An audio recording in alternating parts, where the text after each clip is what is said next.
They are being very tight-lipped about the investigation, and they are being very cautious with this crime scene. An officer sitting at the front of the road throughout the day, only letting people who live here pass through and actually go anywhere near those townhouses. Police just releasing some new details about this shooting. They say several victims were involved. And people in this neighborhood here in North Raleigh say they saw that bear early this morning. One man even took some pictures. Check it out. Crews are searching a 2 to 3 mile radius of Kelly Morris's charred home. Some crews are on foot, others are on ATVs, and some are on horseback.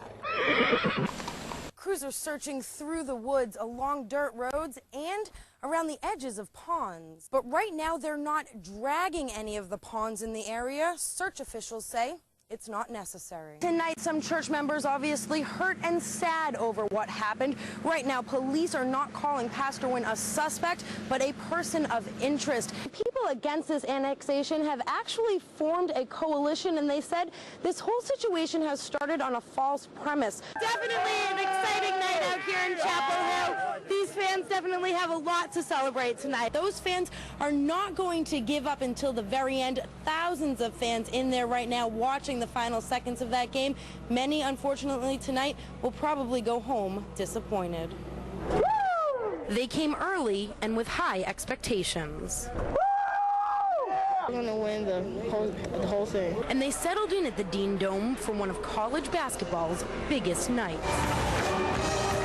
The mood in the Dome quickly turned from cheers to tears, and Carolina's biggest fan had a tough time watching the Heels. I'm a diehard Carolina fan. The game may have been overwhelming for Jared at times, but the experience of watching the game with thousands of other fans was an exciting opportunity. It's a little interesting and everything. You get to talk to everybody around. It's a little different than at home. For many inside the Dome, watching the game here was an opportunity they weren't going to miss. It really pumps you up for the game, you know, when everybody's cheering, you know, instead of like 4 or 5 people just being around all these people, it's crazy. The aura, everything is just amazing. All the fans coming together and just everyone cheering for Carolina. All you see is just blue everywhere. It's just, I can't even describe it. And the trip to the Final Four was an opportunity that Jared didn't want to see the Heels end their season with. Even at the half, he wasn't ready to throw in the towel. Tonight, we're going to be on Franklin Street, and on Monday, we're hanging another banner right there, National Champions. And unfortunately, this time around, no banner for UNC. Jared's going to go home very disappointed tonight. We do have a final score for you, 84-66. This is an 8.5-foot Fraser. We're not spending what we have in the past. $70. That's for sure. 7.5-foot Fraser.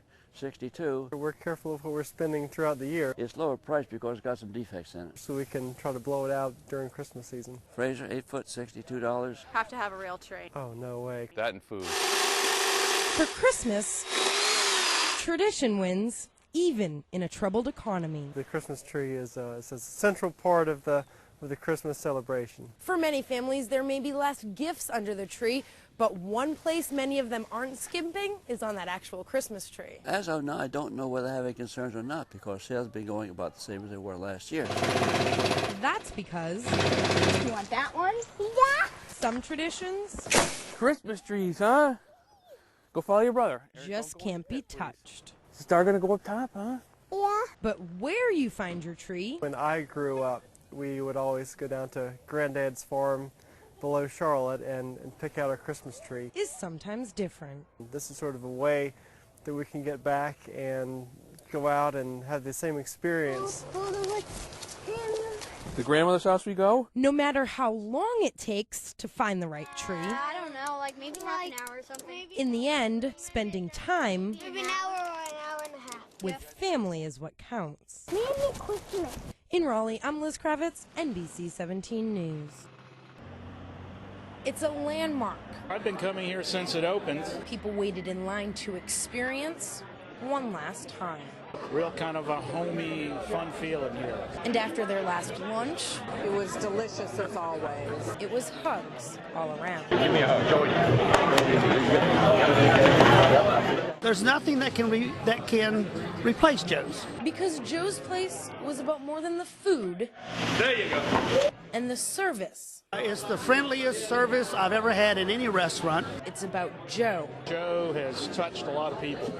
And the many memories people made here. Everybody okay here? It wasn't by choice that Joe closed the doors. If it wasn't for the economy, I would probably have to be dragged out of here. It's just truly been a joy for me to be here. He says the convention center didn't deliver, and now he's the latest victim of the troubled economy. We've been hanging on for the last year and a half, waiting for the convention center, the salvation of downtown.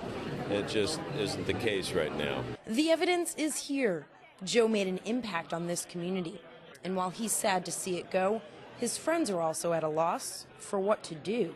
I don't know. I don't know where I'm going to go now. I don't know. Even though Joe's Place is closed, that taste won't be lost forever. After a vacation, Joe says he plans to market his seasoning so that everyone can have another taste. In Raleigh, I'm Liz Kravitz, NBC 17 News.